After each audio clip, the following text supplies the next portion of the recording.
सावित्री 2 बेटों की माँ थी। उसे इस बात पर बड़ा घमंड था। वो मानती थी कि बेटे घर की शान होते हैं। ये ले सावित्री, मिठाई खा, मेरे यहाँ पोती पैदा हुई है। ये सुनते ही सावित्री मुंह बना के कहती है, अरे तू तो लुट गई, बर्बाद हो गई, तेरे यहाँ लड़की पैदा हो गई। अरे तू ऐसा क्यों कह रही है? मैं तो बहुत खुश हूँ। अरे जब तेरी पोती के पीछे तुझे खर्चे पर खर्चे करने पड़ेंगे ना, तब ये तेरी सारी खुशी गम में बदल जाएगी। पहले लड़की की पढ़ाई लिखाई का खर्चा, फिर उसकी शादी का खर्चा। अरे आजकल की शादियां कितनी महंगी हो गई है। गहने बनाओ, लाखों रुपए पानी की तरह बह जाते हैं। लड़कियां तो सिर्फ खर्चा करवाने के लिए ही पैदा होती हैं। इस तरह लड़कियों के प्रति अपने विचार व्यक्त करते हुए सावित्री ममता को लंबा चौड़ा भाषण देके चली जाती है। अब तो आप लोग इस कहानी में सावित्री देवी का पात्र अच्छी तरह समझ ही गए होंगे। कुछ समय बाद सावित्री की बड़ी बहू भी एक लड़की को जन्म देती है। फिर क्या था, सावित्री पूरा आसमान सर पर उठा लेती है। हे भगवान, ये तू मुझसे किस जन्म का बदला ले रहा है?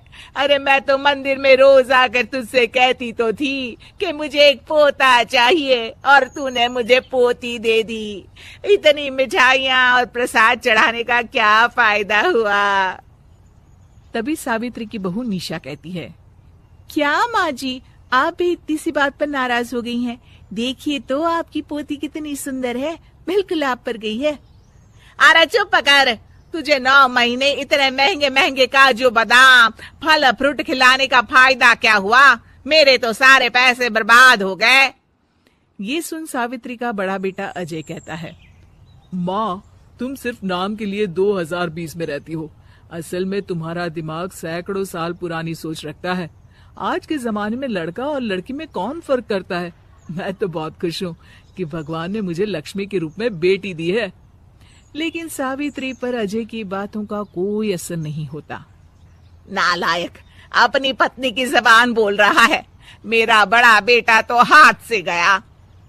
लेकिन सावित्री देवी हार मानने वाली नहीं थी। वो पोते की चाह में अपने छोटे बेटे विजय की शादी करवा देती है। कुछ समय बाद आखिरकार वो दिन आ ही जाता है जब सावित्री की छोटी बहू गर्भवती हो जाती है। सावित्री इतनी खुश हो जाती है कि वो बच्चे के जन्म से पहले ही सारे मोहल्ले में ढिंढोरा पीटने लगती है। ये क्या सावित्री, तू तो पोते के जन्म से पहले ही मिठाई बांट रही है। पहले पोता पैदा तो होने दे, और फिर क्या पता अगर पोते की जगह पोती पैदा हो गई तो। ये सुन सावित्री चिढ़ जाती है। अरे अपनी काली जबान मत चला, मेरी मिठाई खा के मेरा ही बुरा सोच रही है। बड़ी आई, ला मेरी मिठाई वापस कर। देख लेना, इस बार मेरे यहाँ पोता पैदा होगा, पोता। लेकिन ठीक इसका उल्टा होता है। सावित्री की छोटी बहू भी एक लड़की को जन्म देती है। सावित्री फिर से रोना धोना शुरू कर देती है और अपनी छोटी बहू को कोसते हुए भला बुरा कहने लगती है। देखते ही देखते ये सावित्री की रोज की आदत हो जाती है। एक दिन उसकी इस आदत से परेशान होकर विजय अपने भाई अजय से कहता है, भैया, माँ खुद एक औरत होकर हमारी बेटियों को पसंद नहीं करती, उल्टा उन्हें रोज कोसती रहती है। मुझे माँ की यह आदत बिल्कुल पसंद नहीं आती। अरे तू ठीक कहता है, मैं भी अब माँ से तंग आ गया हूँ। अच्छा, तो अब तुम दोनों इस तरह पीठ पीछे मेरी बुराई भी करने लग गए हो? नहीं माँ, हम चाहते हैं कि घर में शांति बनी रहे। हमें हमारी बेटियाँ बहुत प्यारी है। मैं नहीं चाहता कि वह तुम्हारे ताने सुन सुन कर बड़ी हो, और इसीलिए हम दोनों ये घर छोड़कर चले जाएंगे। हाँ माँ, मैं भैया की बात से सहमत हूँ।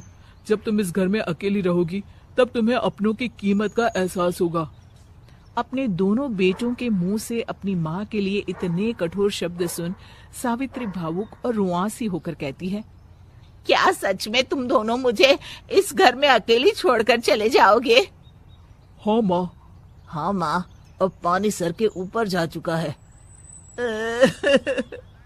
मैं तुम दोनों के बिना नहीं रह सकती।